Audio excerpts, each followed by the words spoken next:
ఆయన ఎన్టీ రామారావు గారి దగ్గర నుంచి ఈ పార్టీలో పనిచేస్తూ చంద్రబాబు నాయుడు గారి అడుగుజాడల్లో నడుస్తూ ఇప్పటిదాకా ఈ పార్టీలో ప్రయాణిస్తూ వచ్చారు.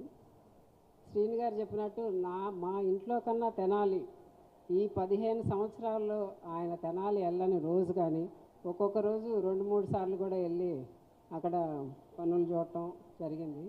అలాంటి సమయంలో ఈ 5 సంవత్సరాల్లో జగన్ గారి పరిపాలన మీద మీరు నమ్మండి నమ్మకపోండి, మేము ఏ రోజు నిద్రపోలేదండి 5 సంవత్సరాల్లో. ఎందుకంటే రాత్రిపూట పోలీసులు వచ్చి దబా తలుపులు కొట్టేవాళ్ళు. ఏంటని వెళ్తే నేను ఒకదానే బయటకు వెళ్తే అమ్మ సార్ ఉన్నారా, సార్ ఉన్నారు లేరని చెప్పేదాన్ని. లేదు హౌస్ అరెస్ట్ అండి రేపు పొద్దున, మీరు ఇంట్లో ఉన్నారో లేదో చెప్పండి, ఇంట్లో ఉన్నారంటే మేము వెళ్ళం ఇక్కడే కూర్చుంటాం.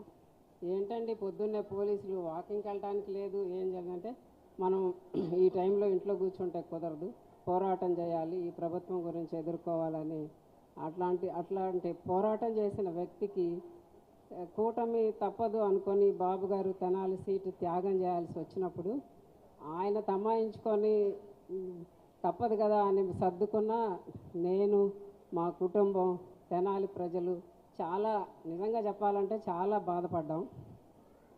ఆ టైంలో నేను ఒకే ఒక మాట పవన్ కళ్యాణ్ గారిది నేను జీవితంలో మర్చిపోలేనండి. ఆయన తెనాలి సభలో ప్రచారానికి వచ్చి ఈ సీటు త్యాగం చేసిన రాజేంద్ర ప్రసాద్ గారికి వాళ్ళ కుటుంబ సభ్యులకి నేను నా పాదాభివందనం చేస్తున్నాను అనేటప్పటికీ నేను కదిలిపోయాను. ఆ రోజు చాలా కదిలిపోయాను, నా మనసు చాలా బాధపడింది.